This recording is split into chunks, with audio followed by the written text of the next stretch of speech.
Well, good morning and welcome to Bible Prophecy Made Simple. This will be part 4. We have a lot of ground to cover this morning. Let's start with a very quick review here. Not a review of everything, but some of the things that we looked at last time. One of the things that we established was that there will be a 7-year period of time defined in Daniel. A 7-year period of time. It's in our future. The 7-year period of time that God has plotted and planned for certain activities will take place in our future. At the end of that 7-year period of time, the most glorious thing that could ever be will be. Jesus will return to planet Earth. We call that the second coming. We also see, though, that in the process of all this, we know that there will be coming also, along with that 7-year period of time, a revived Roman Empire. A revived Roman Empire. It will be the last empire on planet Earth. It will be replaced when the Messiah Jesus comes. It will be him who conquers this final world empire. A revived Roman Empire is coming. We see grumblings of it throughout history. We see grumblings of it even now in Europe, where this essence of the Roman Empire trying to kind of re-emerge again. The Bible indicates that it will. And it will emerge as a 10-nation, 10-king kind of structure. We know that very clearly from the Scripture. We also know that during the 7-year period of time, this character that is of most interest to us in a lot of ways, the Antichrist, is going to come out and be seen. People wonder, does he exist today? Maybe. But he's not seen, he's not known. But during the 7-year period of time, he will be seen, he will become known.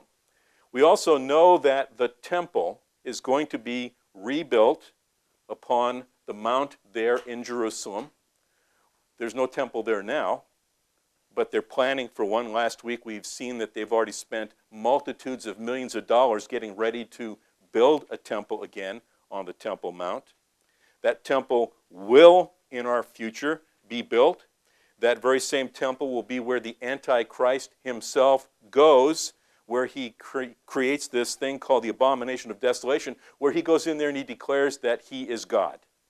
That's coming in the future. You know, as I was putting together some of these little issues that we have already seen and know, I was thinking to myself, if we were living prior to 1948, you know what I'd also be telling you?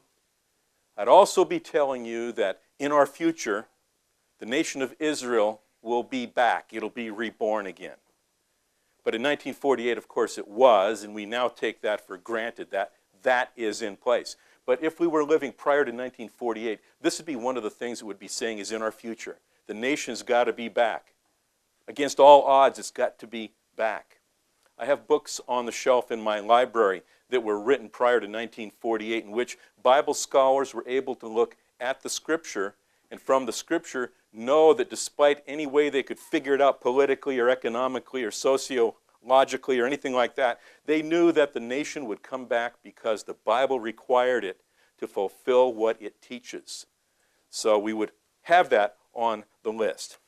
And of course, again, mentioned already was that this 7-year period of time will culminate, it will finish with the second coming of Jesus Christ.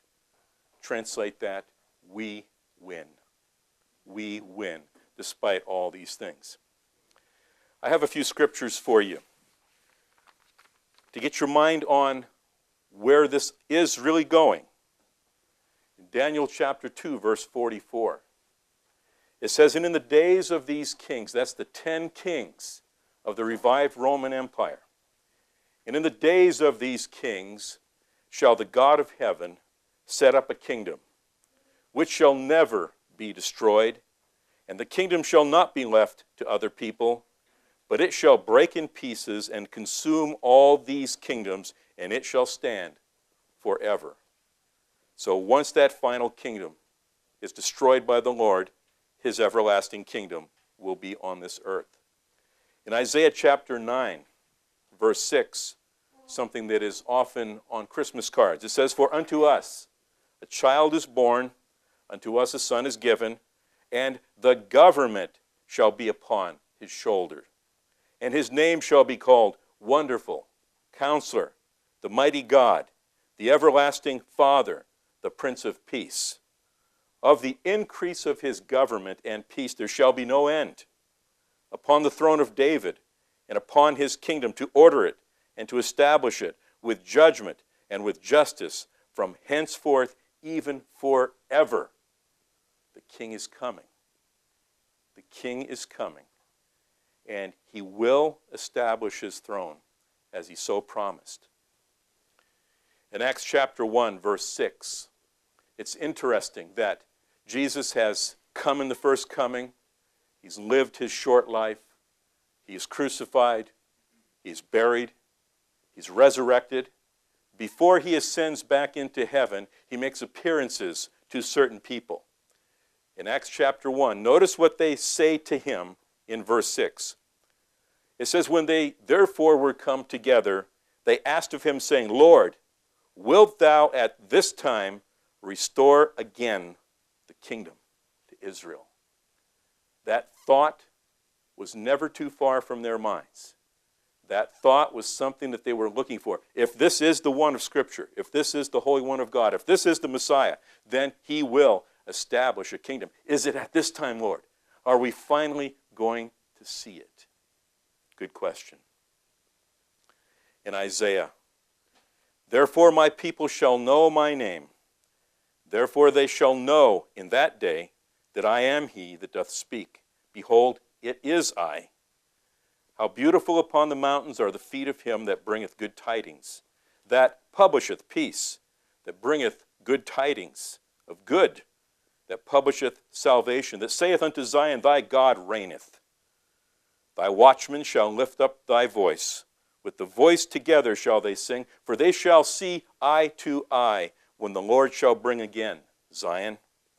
Break forth into joy. Sing together, ye waste places of Jerusalem, for the Lord hath comforted his people. He hath redeemed Jerusalem.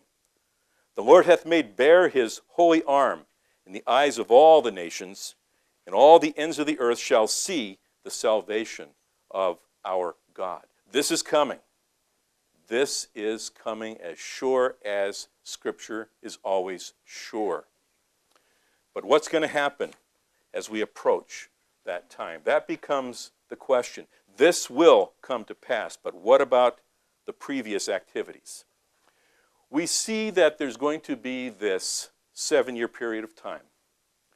Now, as I talk with people, as I study what people have said and what they write, I discover an interesting thing. This 7-year period of time is often referred to as the Great Tribulation. You've probably seen it or heard it yourself. Other times you will hear people say it is the tribulation. If you get into any of this kind of information in prophetic studies, you'll hear it described that way, the 7-year period of time. It's the Great Tribulation. It's the tribulation. But I want to clarify the terms for us this morning. The 7-year period of time, it is not the Great Tribulation. There is a Great Tribulation. It's just that the 7-year period is not the Great Tribulation. And as far as the term tribulation is concerned, perhaps because of all the difficulties that are on planet Earth during the 7-year period of time, you might call it the tribulation, but the Bible doesn't. So the term the Great Tribulation is biblical. In fact, it says in Daniel chapter 1, it says, and at that time shall Michael stand up, the great prince which standeth for the children of thy people, and there shall be a time of trouble, such as never was since there was a nation, even to that same time. At that time thy people shall be delivered, every one that shall be found written in the book. So Daniel speaks of this time of great tribulation, such as the world has never known. In Revelation chapter 7, verse 13, it says, and one of the elders answered, saying unto me, what are these which are arrayed in white robes, and whence came they? And I said unto him, Sir, thou knowest. And he said unto me, these are they which came out of great tribulation,